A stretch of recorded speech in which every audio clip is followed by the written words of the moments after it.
मैं आज इस सदन में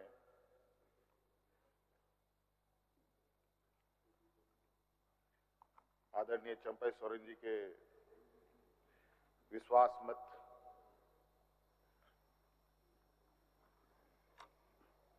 के इस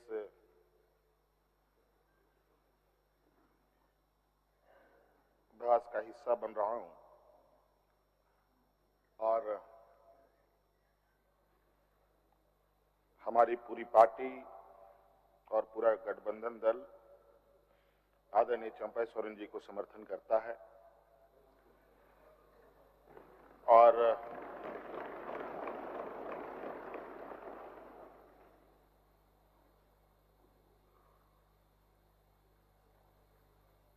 मैं कहना चाहूंगा 31 जनवरी की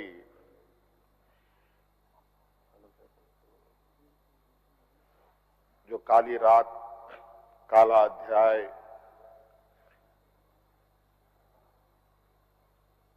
देश के लोकतंत्र में नए तरीके से जुड़ा है।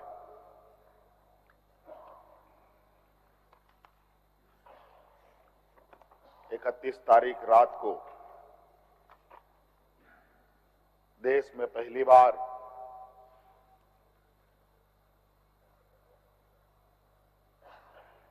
किसी मुख्यमंत्री का गिरफ्तारी हुई हो, मेरे संज्ञान में नहीं है।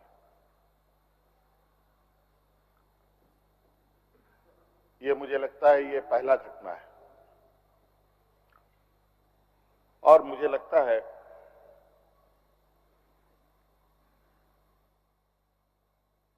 इस घटना को अंजाम देने में कहीं ना कहीं राजभवन भी शामिल रहा है।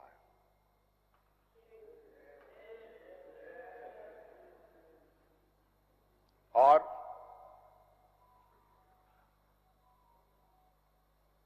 जिस तरीके से ये घटना घटित हुई है, मैं बहुत आश्चर्यचकित हूं।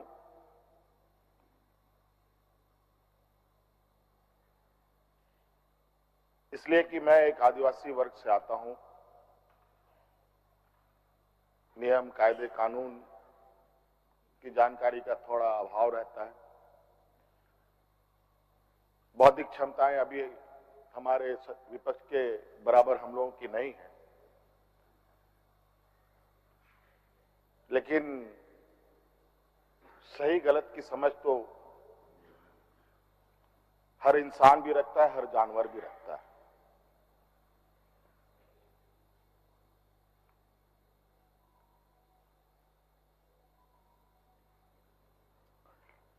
अध्यक्ष महोदय, बड़ी सुनियोजित तरीके से, बड़े लंबे समय से 2022 से 31 तारीख को दिए गए अंजाम की पटकथा लिखी जा रही थी। बड़े तरीके से उस पकवान को बहुत धीमी आंच में पकाया जा रहा था, लेकिन ये इनकी जो पकवान है ये पकने को तैयार नहीं थे। लेकिन इन प्रकार इन्होंने इस आधे अधूरे पकवान को अपने लिए परोसा और बड़ी सुनियोजित तरीके से मुझे अपनी गिरफ्त में लिया है।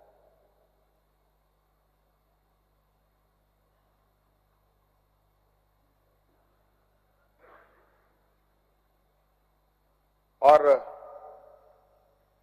आज कहीं ना कहीं ऐसा लगता है अध्यक्ष महोदय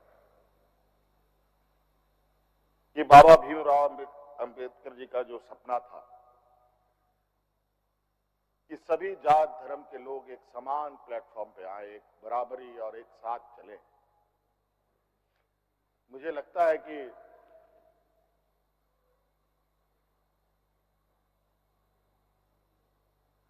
जिस तरीके से बाबा भीमराव अंबेडकर जी को भी अपना समाज छोड़कर बौद्ध धर्म अपनाना पड़ा, ऐसे ही आदिवासी दलितों के साथ भी आने वाला भविष्य में करने की तैयारी हो रही है।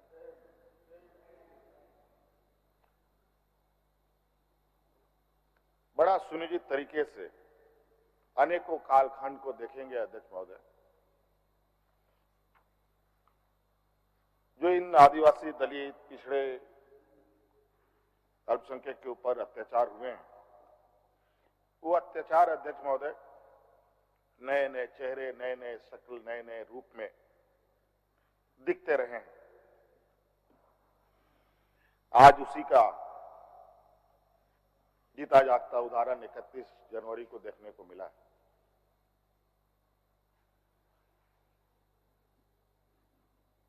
और आज कहीं ना कहीं इन वर्गों के प्रति जो हमारे सत्ता पक्ष की घृणाएं हैं, ना जाने इनकी घृणाएं इतनी, इनको ताकत कहां से मिलती है, ये हमारे समझ से परे है।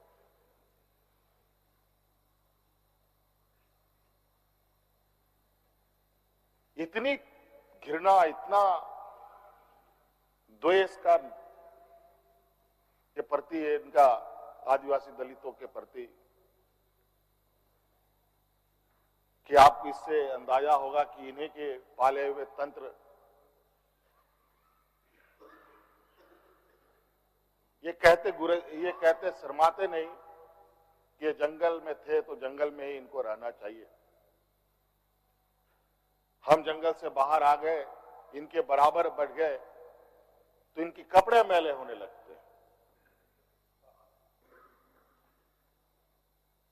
ये हमें अछूत दिखते हैं।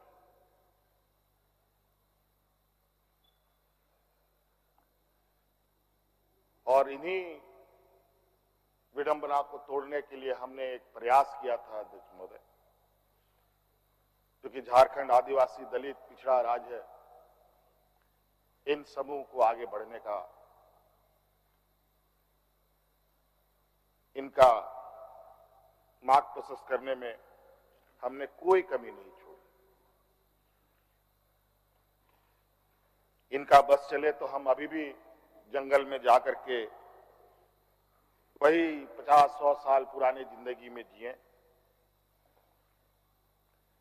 और मुझे इसका आभास था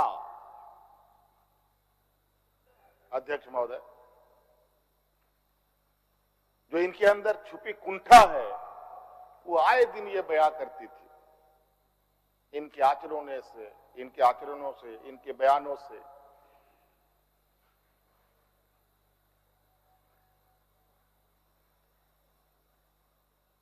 लेकिन हमने हार नहीं मानी है अध्यक्ष महोदय। इनको लगता है कि मुझे जेल के सलाखों के अंदर डालकर ये अपने मंसूबे में सफल हो जाएंगे। ये झारखंड है अध्यक्ष महोदय, ये देश का एक ऐसा राज्य है जहां हर कोने में आदिवासी, दलित, पिछड़े वर्गों से अनगिनत सिपाहियों ने अपनी कुर्बानी देकर यहां के आदिवासी दलितों की जान बचाई। देश आजादी के सपने भी ये लोग नहीं देखते थे अध्यक्ष महोदय, तब से झारखंड के आदिवासी अपनी हक अधिकार की लड़ाई लड़ रहे। ये तो बहुत बाद में आए, लेकिन बौद्धिक संपन्नता, आर्थिक संपन्नता, आज तक इन लोगों ने देश का गांधी टोपी नहीं पहना अध्यक्ष महोदय।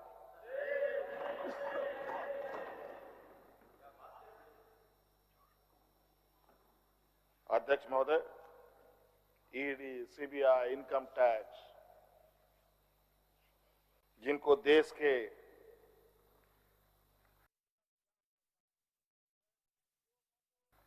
विशेष और काफी संवेदनशील व्यवस्थाएं कही जाती है, जहां करोड़ों रुपया, 12 लाख, 14 लाख करोड़ रुपया डकार कर इनके सहयोगी विदेश में जाके बैठे हैं, उनका एक बाल बाका करने का औकात इनके पास नहीं है। इनके पास औकात है देश के आदिवासी, दलित, पिछड़े के ऊपर, और बेगुनाह लोगों पर। और उसमें भी गुनाह किया हो तब की बात तो अलग है, बेगुनाहों पर अत्याचार कर। आज मुझे किस लिए अरेस्ट किया गया अध्यक्ष महोदय? 8.5 एकड़ जमीन के घोटाले पर। अगर है हिम्मत सदन में तो कागज पटक कर दिखाएं कि 8.5 एकड़ का जमीन हेमंत सोरेन के नाम पर है। अगर होगा मैं उस दिन से राजनीति से इस्तीफा दे दूंगा। अध्यक्ष महोदय, जब राजनीतिक रूप से ये नहीं सकते हैं तो ऐसे ही बैकडोर से हमला करते हैं, पीठ पर हमला करते हैं। अध्यक्ष महोदय, मैं आंसू नहीं बहाऊंगा, आंसू वक्त के लिए रखूंगा। आप लोगों के लिए आंसू का कोई मतलब नहीं। आदिवासी दलितों का, पिछड़ों का, आदिवासी के आंसुओं का कोई मोल नहीं। वक्त आने पर हम इनके एक एक सवालों का जवाब और एक एक इनके षड्यंत्र का जवाब वक्त आने पर बड़ी माकूल तरीके से दिया जाएगा। एक्चुअली दुर्भाग्य है अध्यक्ष महोदय इस राज्य का, तथाकथित हमारे राज्य के ही कुछ लोग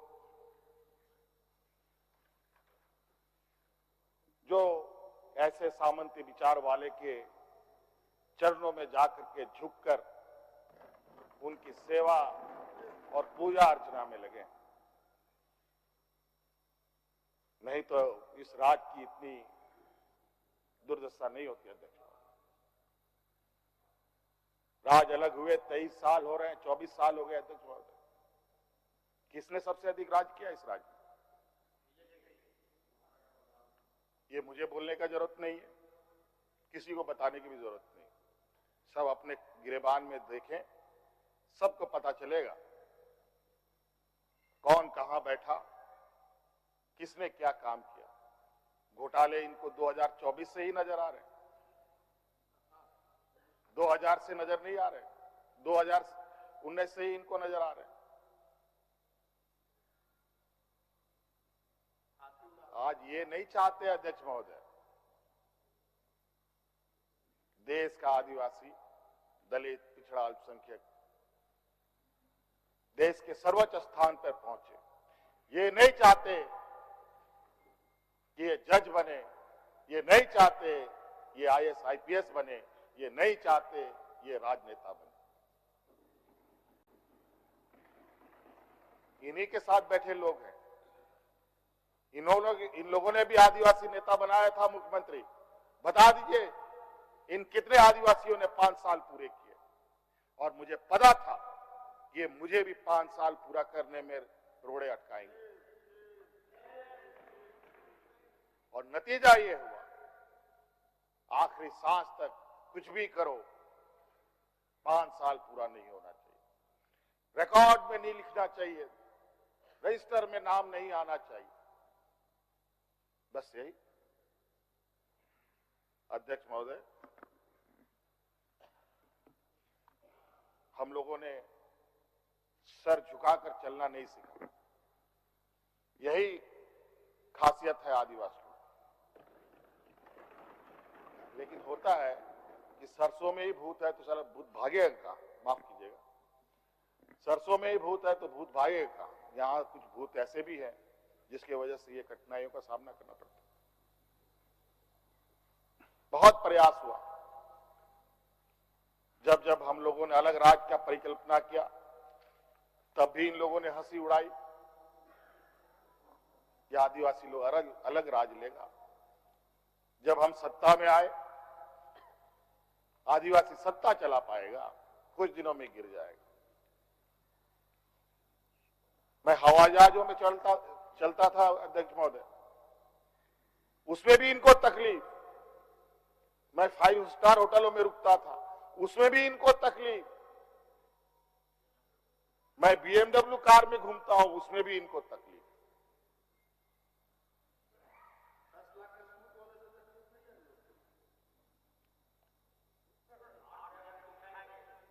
क्या कहावत है कि हम करे तो गुनाह, ये करे तो क्या, यही कहावत है। खैर छोड़िए। अध्यक्ष महोदय, बड़ा विचित्र स्थिति है। अब जो स्थिति दिखाई दे रहा है अध्यक्ष महोदय, कुल मिलाकर झारखंड के परिप्रेक्ष्य के अलावा पूरे देश के पैमाने में अब आदिवासी, दलित, पिछड़ा अल्पसंख्यक सुरक्षित नहीं। विशेषकर झारखंड में तो यहाँ के खनिज संपदाओं को, जो वर्षों से इस पर लोगों की गिद्ध नजर है और आगे भी रहेगी। ये तो हम थे अध्यक्ष महोदय, ये बहुत फूक फूक करके उनको आगे बढ़ना पड़ता था। ये खुला दरवाजे की आदि हो चुके हैं। इनको कोई रोक टोक नहीं कर सकता। जो इनके सामने आएगा वो इसी तरीके के अंजाम से उसको गुजरना पड़ेगा। और इनको लगता है ऐसे अंजाम देने से झारखंड के लोग घबरा जाएंगे। ये आप लोगों की बहुत बड़ी भूल है, और इतनी बड़ी ये भूल होगी जो झारखंड का इतिहास आपको कभी माफ नहीं करेगा। अध्यक्ष महोदय,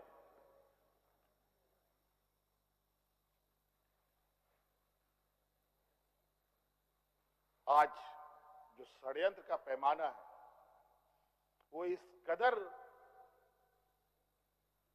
बड़े उसके जो दायरे बने हैं, कानून के अंदर रह करके गैर कानूनी काम करना कैसा हो, ये कर किसी से सीखना हो तो इन लोगों से सीखिए और इनके संस्थाओं से सीखिए।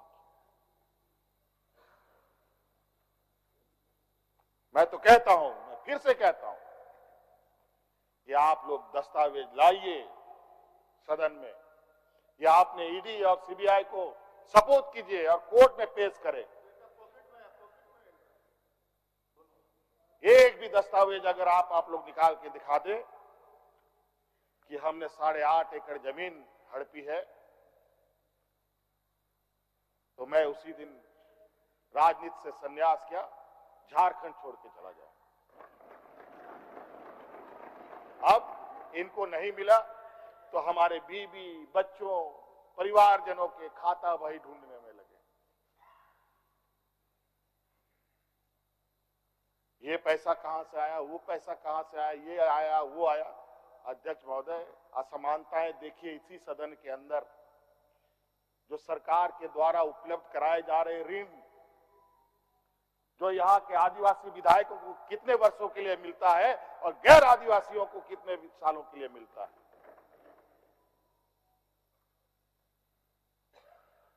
इस विषय पर गंभीरता से सोचने की आवश्यकता है। देखो, ये बहुत लंबी लड़ाई है।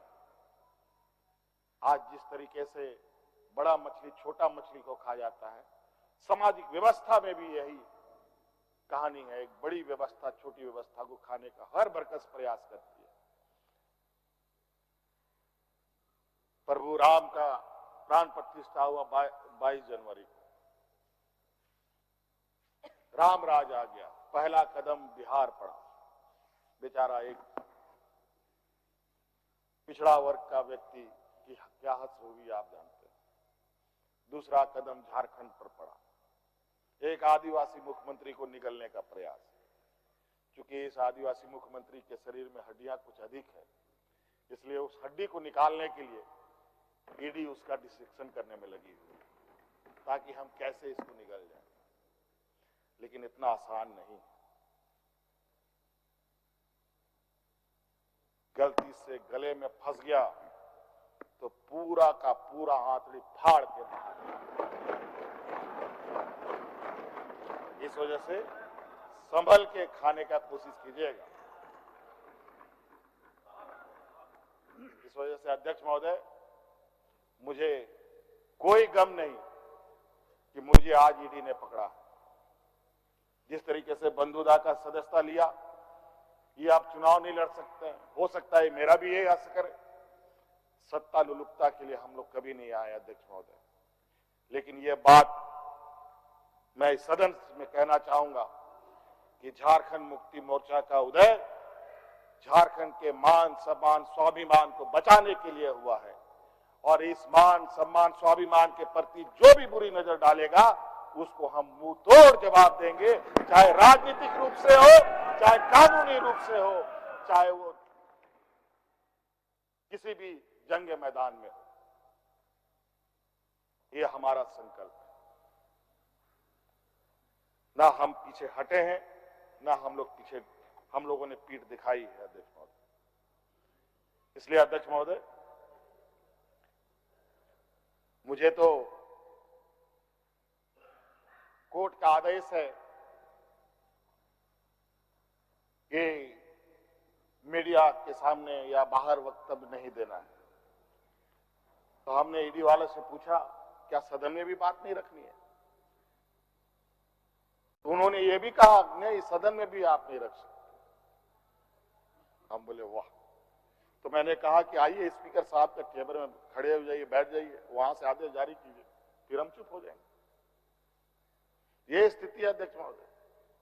अब उस दिन का इंतजार है। अभी तो गवर्नर हाउस का कॉरम पूरा हो गया। अब विधानसभा से लोग कब अरेस्ट होंगे, राष्ट्रपति भवन से कब अरेस्ट होंगे, लोकसभा राज्यसभा से लोग कब अरेस्ट होंगे? 150, 200 सांसदों का निलंबन। क्या अध्यक्ष महोदय ये इतिहास के सुनहरे अक्षरों में लिखा जाए? और मैं ये कहना चाहूंगा अध्यक्ष महोदय, विशेषकर आदिवासी दलित पिछड़े भाइयों से, आप तैयार हो जाएं। अब शोषण की एक नई परिभाषा गढ़ने जा रही है। अगर अपने आप को आपने कमजोर किया तो आने वाली पीढ़ी कभी माफ नहीं करेगी। तो अध्यक्ष महोदय, राज्यपाल महोदय आए और 32 पेज का इन्होंने अभिभाषण पढ़ा। हम लोग लाख चिल्लाते रहे। अध्यक्ष महोदय, अभिभाषण पढ़ के क्या होगा जब देश में लोकतंत्र ही नहीं बचेगा? आज हर चीज पिछले दरवाजे से हो रहा है। अध्यक्ष महोदय, खैर इतना तो हम लोग बुद्धि ज्ञान है नहीं, लेकिन समय ऐसा भी नहीं है, समय से बड़ा बलवान धरती में कोई नहीं है और वक्त फिर घूमेगा और फिर हम आपके सामने उपस्थित होंगे और इतनी मजबूती के साथ उपस्थित होंगे कि फिर जो षड्यंत्र कर रहे हैं वो षड्यंत्र आपके धरे के धरे रहे और इस देश के और अपने राज्य के आदिवासी दलित पिछड़ों के लिए जो संघर्ष करना होगा वो करते रहेंगे। धन्यवाद।